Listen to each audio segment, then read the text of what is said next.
차라리 이 말씀이 성경에 기록되지 않았으면 어땠을까라는 그러한 생각을 할 때가 있습니다.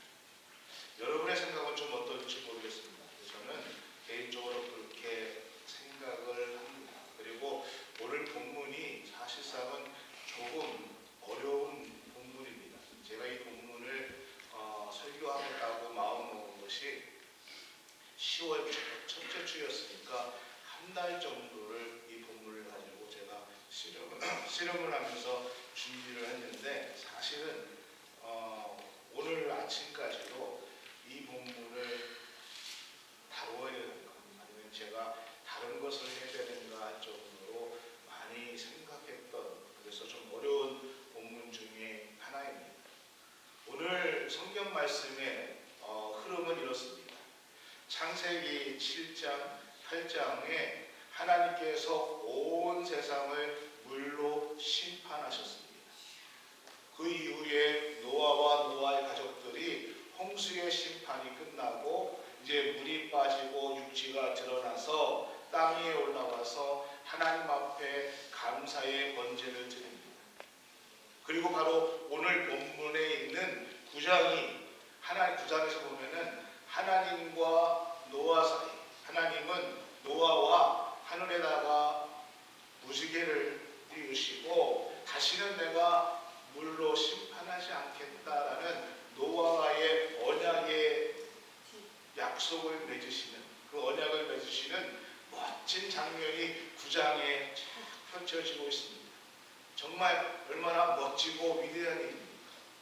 그런데 오늘 본문 말씀이 그 멋진 이야기를 좀 뒤틀어 버립니다. 노아가 술에 취해서 실수하는 내용이 오늘 성경에서 소개되고 있다는 것입니다. 여러분, 만약에 오늘 본문만 없었더라면은 노아의 이야기는 정말 멋진 이야기이고, 노아의 이야기는 정말 해피엔딩이나 아니면 정말 위대하게 끝날 수 있었는데, 오늘의 본문 말씀으로 노아의 이미지가 많이 훼손될 수 있는 그러한 내용이 포함되어 있다는 것이죠. 노아는요, 그야말로 인류 역사의 새로운 조상이 되었습니다. 흠없는 영웅이었고 또 멋진 믿음의 사람으로 남아있었는데, 근데 오늘 본문이 노아의 이미지를 너무 많이 훼손시키고 있기 때문입니다. 오늘 말씀을 읽다 보면은 노아가 새로운 땅에서 하나님 앞에 번제를 드리고 또 새 언약을 이룬 이후에 오늘 말씀에 보면은 그 뒤에 노아가 농사를 짓기 시작하고 포도나무를 심었다라고 이야기하고 있습니다. 그리고 그 노아가 그 포도나무에서 남은 그 포도를 취해서 포도주를 마시고 취해서 그 장막 안에서 벌거벗은지라라고 오늘 성경은 이야기하고 있습니다. 굳이 이 내용을 다룰 필요가 성경이 있었을까라는 생각을 들게 합니다. 오늘 이 사건이 정확하게 언제 일어났는가에 대해서는 우리가 알 수가 없습니다. 그런데 성경을 따져서 보면은 여러분, 홍수가 일어난 이후에, 홍수 사건이 일어난 이후에 꽤 많은 시간이 흘렀지 않았을까라고 생각을 합니다. 노아의 홍수가 일어났을 때가 600살 때였습니다. 그리고 노아가 세상을 떠날 때가 950세였습니다. 그렇게 된다면은, 성경대로 한다면은 600의 홍수를 겪고 950세에 노아가 이 땅을 떠났으니까 350년 동안 노아가 홍수 이후에 이 땅에서 살았다는 것이죠. 그리고 그 350년 사이에 일어난 사건에 대해서 이야기하고 있습니다. 성경은 노아가 홍수 이후에 350년 동안 어떻게 살았는지 그 행적에 대해서 전혀 말씀해 주고 있지 않습니다. 오직 오늘 본문만 성경에서 350년 동안에 있었던 일 중에 하나를 얘기하고 있습니다. 그러면서 노아가 농사를 지었다, 포도나무를 심었다, 그리고 그 포도나무의 포도주를 많이 먹고 실수한 내용을 우리에게 말해주고 있다는 것이지. 그러면 이 사건이 오늘 우리에게 무엇을 의미할까? 무엇을 성경은 우리에게 말해주고 싶었을까요? 노아가 어느 날 그 수확한 포도주로 만들어서 많이 마셨습니다. 그리고 술에 취해서 그 장막 안에서 벌거벗었습니다. 이 모습을 누가 보냐면은 둘째 아들 함이 보게 됩니다. 함은 곧바로 밖으로 나가서 자기 형과 동생, 형제에게 지금 노아의 그 일어난 일에 대해서 노아를 아버지를 본 모습에 대해서 이야기를 하죠. 그러니까 그 이야기들은 형과 동생, 셈과 야벳이 노아의 겉옷을 가지고 뒷걸음으로 들어가서 아버지의 부끄러운 하체를 덮어 주었습니다. 시간이 지났어요. 노아가 이제 술에서 깨었습니다. 그리고서는 자기에게 있었던 모든 일들을 알게 되었습니다. 그러면서 첫째와 막내인 셈과 야벳에게 축복을 합니다. 그리고 그 둘째, 가장 먼저 보았던 둘째에게는 함의 자손은 셈과 야벳의 종이 될 것이다 라고 선언을 합니다. 저주를 합니다. 여러분, 이 사건은 성경에서 나오는 인간이 인간을 향한, 사람이 사람을 향한 내리는 첫 번째 저주이기도 하다는 것입니다. 저는 개인적으로 제가 신학교를 다닐 때부터 초반에 얘기했던 것처럼 이 성경이 정말 왜 굳이 이 이야기가 노아의 뒤편에 이야기되었을까? 이게 무슨 말씀일까? 정말 노아가 이러한 실수, 자기 이만한 실수로, 또는 어떻게 보면은 자기의 실수인데 그러한 것으로 자기 아들 함에게 이렇게 엄청난 저주를 내릴 수 있는 것인가? 도대체 함이, 그 둘째 아들이 이렇게 큰 저주를 받을 만한 잘못이 있는가라고 생각했습니다. 무엇이 잘못했을까? 아버지의 수치를 가려주지 않아서? 아니면은 밖에 나가서 형제들에게 아버지의 그 모습을 이야기를 해서? 과연 그 일이, 그것이 형제들에게 종이 될 만한, 대대로 형제들에게 종이 될 만한 그렇게 큰 잘못이고 죄악일까? 이런 생각을 하면서 저는 신학교 때 참 고민했던 적이 있습니다. 제가 설교 시작할 때도 계속해서 말씀드리지만 개인적으로는 이 본문이 없고 노아의 이야기가 홍수 이후에 하나님과 무지개의 언약을 맺으면서 그렇게 이제 끝이 난다면은 이 이야기는 정말 멋진 이야기로 끝맺을 수 있었을 텐데, 근데 여러분, 성경 역사 해석을 보게 되면은 이 본문은 정말 과거 오랜 시간 동안 특히 어떠한 사람들에게는 그들이 다른 사람을 잡아서 자신들의 종으로 삼고 종으로 부려먹는 명분이 되는 이 본문이 되었습니다. 또 어떤 사람들은 이 본문을 가지고요, 흑인과 백인, 황색인종을 구별하는, 또 설명하는 증거로 삼기도 했다는 것입니다. 많은 유럽인들이 중세 시대를 거치면서 저주받은 함의 자손들은, 그 자손들은 아프리카 사람들, 또 블랙 인종이라고 생각을 했습니다. 그래서 그들은 운명적으로 또 성경의 말씀대로 자신들의 종이 되어야 한다라고 주장을 했습니다. 1960년대까지만 해도 이와 같은 주장은 미국 신학에서도 또는 서구주의 신학에서도 주류를 이루고 있었습니다. 제가 신학교 다닐 때에도 모세오경이라는 구약 성경을 교육을 통해서 몇몇 교수님들에게 저는 이러한 교육을 받았고 또 그 당시에 설교도 참 많이 들어봤습니다. 그러면서 신학이 점점 발전하면서 그러한 해석들이 얼마나 서방인들에 의해서 서양인들에서 자의적으로 또는 정치적으로 정말 엉터리로 정말 우스꽝스러운 해석임을 밝혀내고 알게 되었습니다. 여러분 성경으로 정확히 본다면은 실제로 함의 자손은 가나안 족속이라고 성경은 말씀해 주고 있습니다. 출애굽 이후에 등장하는 가나안 족속은 여부스 족속, 아모리 족속, 히위 족속과 같은 종족입니다.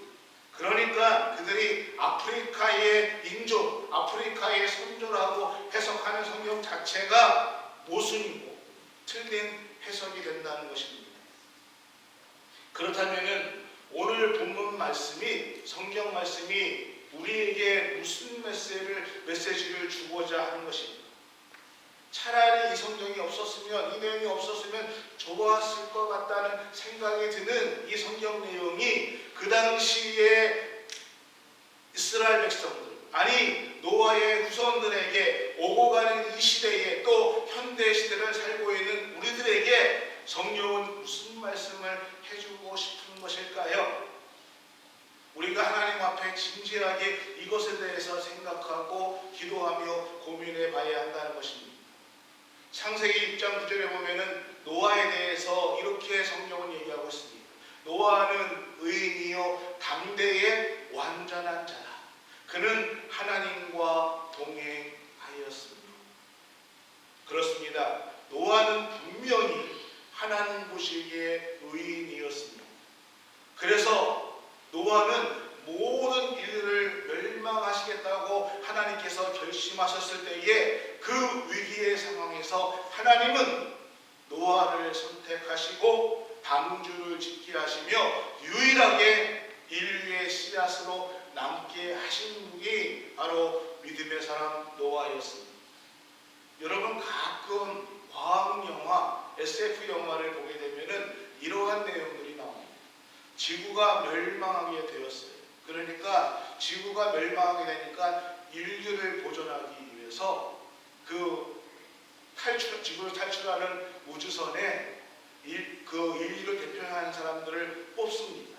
남은 사람들이, 이러한 사람들이 이제 남아서 다시 인류를 재건해야 된다라면서 뽑습니다. 누가 뽑힙니까?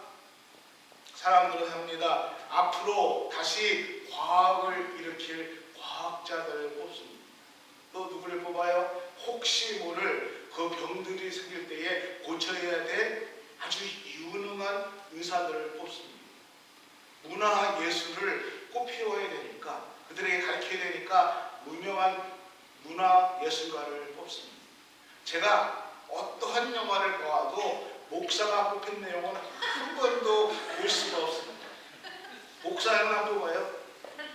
여러분, 노아 시대에 하나님께서 심판하시기를 결심했을 때에 하나님께서 직접 뽑은 사람이 노아입니다. 사람이 뽑은 게 아니라 하나님께서 직접 뽑았습니다. 또 성경에서 노아에 대해서 얘기할 때 노아는 의인이었다. 당대의 의인이었다라고 얘기하고 있습니다. 그는 당대에 하나님 마음에 든 경건한 사람이었고요. 노아는 그러한 하나님의 기대에 저버리지 않고 하나님께서 노아에게 말씀하신, 명령하신 그 모든 일을 잘 지켰습니다. 하나님이 해주신 말씀, 사람들이 손가락질하고 사람들이 놀림에도 불구하고 노아는 산 위에다 무려 120년 동안 방주를 짓기 시작했습니다.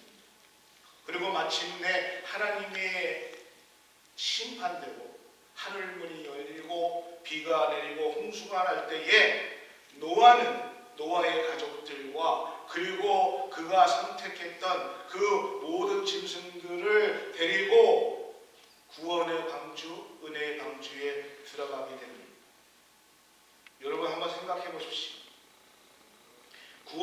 방주에 들어갔을 때에 또 하늘에서 비가 터지고 막 물이 내리고 그럴 때에 노아의 가족들이 노아를 바라보는 모습은 어땠을까? 노아의 아내가 노아의 자식들이 노아를 바라볼 때는 정말 위대한 아버지, 신앙의 아버지, 저 아버지가 말씀하셨던 그 하나님은 정말 살아계신 하나님, 우리 아버지가 헛된 분이 아니구나, 번쩍할 수 없는 위대한 신앙의 믿음의 아버지로 아마 자식들, 아내가 바라봤을 것입니다. 홍수가 끝나고 물이 빠지고 하나님 앞에 제사 드릴 때를 보십시오. 하나님 앞에 제사를 드릴 때에 무지개가 펼쳐집니다. 그리고 하나님의 음성을 통해서 하나님께서 노아에게 내가 다시는 물로 인류를 심판하지 않겠다, 그 약속으로 무지개를 띄우는 그 멋진 모습, 하나님과 대화하는 그 아버지의 멋진 모습을 볼 때에 그 자식들, 그 가족들을 노아를 바라보는 모습은 아버지에 대한 존경심 또는 아버지에 대한 경외심이 넘쳤을 것입니다. 근데 그 이후로 노아의 삶에 대해서 이야기하지 않습니다. 350년 동안 어떻게 노아가 살았는지, 무엇을 하고 살았는지 나오지 않고, 다만 오늘 본문 내용, 노아는 농사를 짓기 시작했고 포도나무를 심었고, 그리고 어느 날 포도주를 마시고 취하여 그 장막 안에서 벌거벗었다라는 이야기가 나오고 있습니다. 왜 노아가 포도주를 많이 마시고 아니면은 포도주를 마시고 취해서 그렇게 벌거벗은 채로 누워 있었을까? 우리가 생각할 수 있는 것은 몇 가지가 있지만 대표적으로 하나는 포도나무에서 포도를 수확하기 때문에 기분이 너무너무 좋았겠지. 수확을 했지 않습니까? 그러니까 기분이 너무 좋아서 그 수확한 것을 많이 마시고 취했을 수 있을 것입니다. 또 하나 우리가 생각할 수 있는 것은 노아에게 있어서 시간이 지나면서 그 많은 사람들이 심판을 받았을 때에 내가 조금 더 열심을 내었다면은 한 생명이라도 더 구원해 줄 수 있을 텐데 내가 정말 무심하지 않았는가. 그러한 안타까운 마음이 어쩌면 노아에게 남아있어서 또 포도주를 취했을 수도 있을 것입니다. 또는 시간이 지났기 때문에 이제 나이가 많이 먹은 노아는 육체가 옛날 같지 않죠. 그러니까 옛날이랑 똑같이 먹었어도 그것이 육체가 견디지 못하니까 취했을 수도 있을 것입니다. 어떠한 이유든 간에 오늘 말씀이 우리에게 무엇을 말씀해주고 있습니까? 당대의 의인이었고 완전한 사람이었던 이 노아, 정말 대단했던 이 노아, 그럼에도 이 노아도 술에 취해 정신을 놓고 실수할 수도 있었다는 것입니다. 사랑하는 우리 국악교회 성도 여러분, 이 말씀은 이 땅에 어떠한 사람도 완전할 수 없다는 것입니다. 이 땅에 어떠한 사람도 완전한 존재로 살아갈 수 없다는 것이지. 노아는 당대의 의인이고 당대의 완전한 자였지만은 노아에게도 실수가 있었다는 것입니다.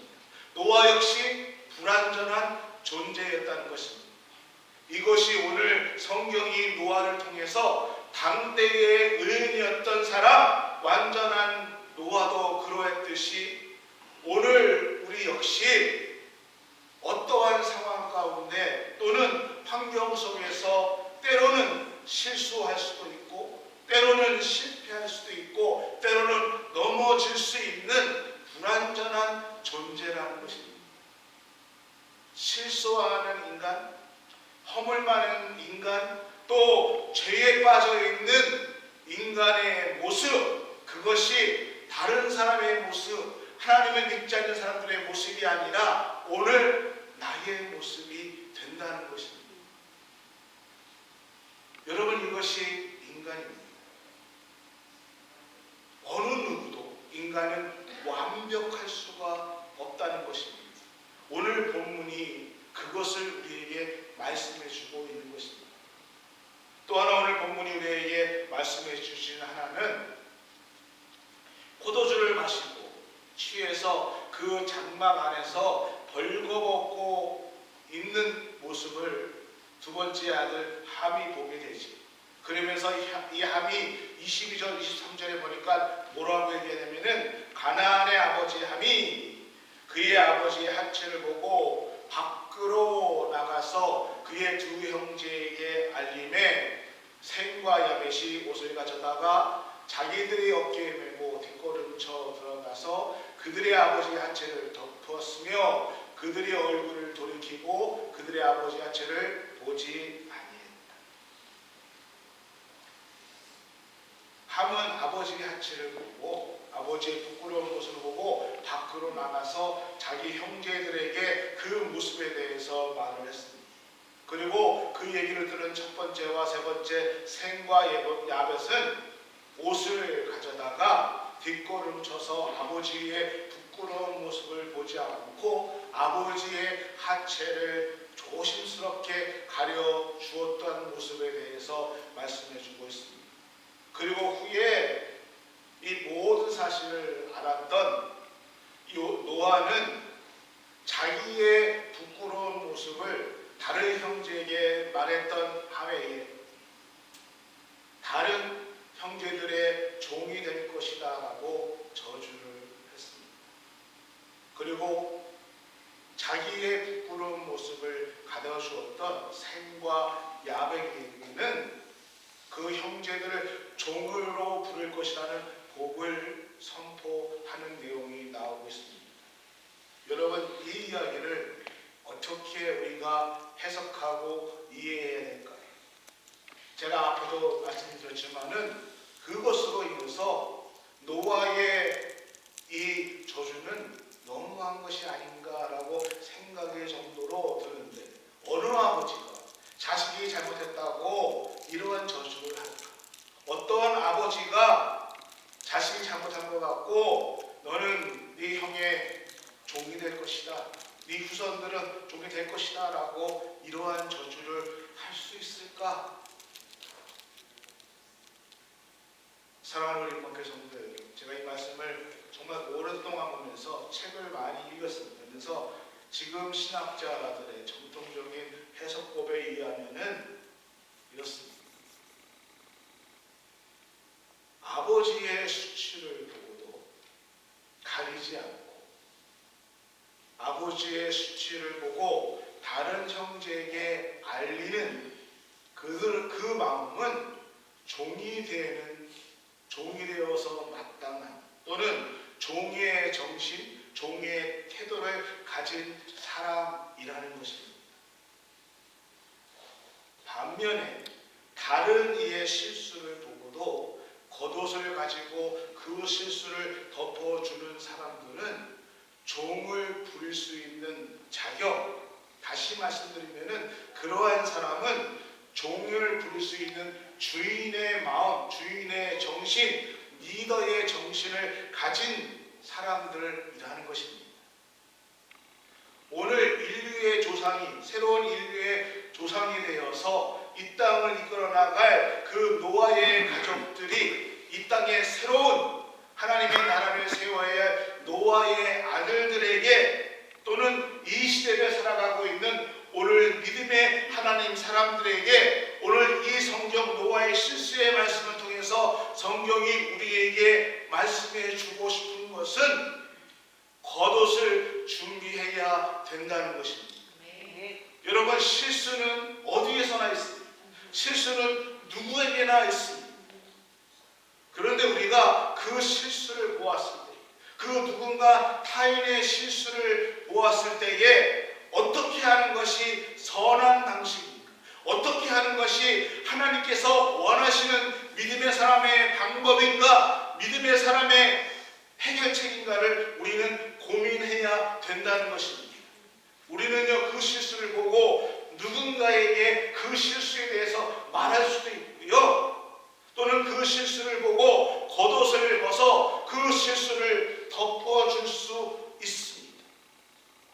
사랑하는 우리 민학교 성도 여러분, 우리가 예수님을 믿는 사람들이라면은, 내가 예수님을 믿어 구원받은 사람들이라면은, 예수님을 믿어 영적인 믿음의 지도자라면은, 오늘 우리 삶 속에 드러나야 되는 믿음의 태도, 형태는 어떠한 것인가? 어떠한 모습으로 우리가 세상의 리더가 되어야 되는가?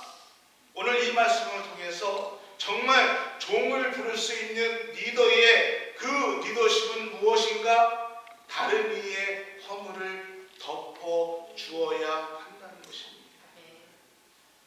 그것부터 시작해서 우리는 하나님께서 우리에게 맡겨주신 그 복음의 사명이 시작된다는 것입니다. 잘못이 드러내고 그 잘못을 깨닫게 하고 그 부끄러운 사실을 알게 해서 그것을 고치게 하는 것도 한 방법입니다. 때로는 그것이 중요합니다. 그러나 여러분, 더 많은 경우가 형제들의 부끄러운 모습들, 그러한 잘못의 모습들을 덮어주고 배려하는 그러한 마음, 그것으로부터 하나님께서 말씀해 주신 복음의 시작입니다. 하나님의 사랑이 시작된다는 것입니다. 우리가 실수를 발견했을 때, 또는 남의 실수를 봤을 때에 옳지, 잘 걸렸다, 기회는 지금이야 하면서 그거 갖고 흠잡고요, 그 허물을 계속해서 들춰내는 그러한 태도는요, 결코 믿음의 사람들의 태도가 될 수 없다는 것입니다. 이러한 태도는 종의 마음, 종의 태도라는 것입니다. 다시 한번 말씀드릴게요. 여러분, 실수는 어디에나 있습니다. 나에게도, 또 우리 한 사람 한 사람, 우리 모두에게 실수의 모습들이 있습니다. 가정에도 실수의 모습들이 있습니다. 심지어는 하나님의 교회에도요, 수많은 실수들이 교회에 얼마나 많이 있습니다. 우리는 그 실수를 보면서 다른 사람을 비방할 수도 있고 비판할 수도 있고 그 실수에 대해서 다른 사람들에게 말할 수도 있습니다. 근데 오늘 본문은 우리에게 무엇을 말하고 있는가? 그 실수를 보거든 그 실수를 덮어줄 수 있는 옷을 준비하라는 것입니다. 남의 추한 모습 또는 약점을 보고 그것에 대해서 말하기보다는 겉옷을 준비해서 그 실수를 덮어줄 수 있는 그 마음, 그 덮어줄 수 있는 그 자세가 오늘 하나님께서 원하시는 진정한 하나님의 교회를 만들어가는 것이고 진정한 하나님의 공동체를 만들어 나갈 수 있다는 것입니다. 여러분, 바로 이러한 것 때문에, 우리의 이러한 모습 때문에 하나님께서는 예수 그리스도를 이 땅에 보내주셨다는 것입니다. 예수님은요, 나의 모든 죄악, 나의 모든 허물을 그것을 탓하시고 책망하시는 것이 아니라 이 땅에 오셔서 십자가 상에서 우리의 죄 허물을 덮어주셨습니다. 모든 죄 피로 깨끗이 씻겨주셨습니다. 우리는 예수 그리스도의 구원의 옷으로 우리의 모든 허물, 우리의 모든 수치스러움이 덮여진 그러한 사람들이 되었다는 것입니다. 그래서 그 겉옷은 예수 그리스도입니다. 여러분, 우리 모두는 예수 그리스도의 겉옷을 가진 사람들이 되어야 한다는 것입니다. 사랑하는 우리 교회 성도 여러분, 이 땅에 수많은 사람들,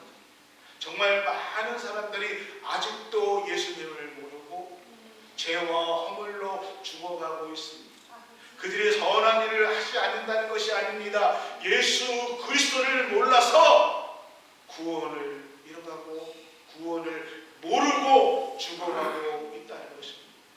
부끄러운 모습으로 살아가고 있습니다. 이제 우리가 예수 그리스도의 겉옷을 가지고 예수 그리스도의 복음을 가지고 그 겉옷을 가지고 아직도 예수 그리스도를 모르는 사람들에게 그 부끄러움을 덮어줄 수 있는 믿음의 구원자들, 믿음의 전도자가 되는 그 예수 그리스도의 겉옷을 준비하고 나가는 믿음의 사람들이 되어야 된다는 것입니다. 예수님께서 우리에게 해주셨던 것처럼 우리의 죄물 많고 죽을 수밖에 없는 그러한 우리 한 사람 한 사람을 위해서 이 땅에 오셔서 영원한 생명을 우리에게 주셨던 것처럼 그 예수님을 따라서 더 나아가서 오늘 본문의 셈과 야벳을 본받아서 우리도 남의 허물을 가려줄 수 있는 예수 그리스도의 복음의 겉옷을 가지고 정말 부끄럽게 죽어가는, 정말 구원을 모르고 죽어가는 사람들에게, 정신없이 죽음의 길로 가는 그 사람들에게 복음의 겉옷을 입혀 주셔야 된다는 것입니다.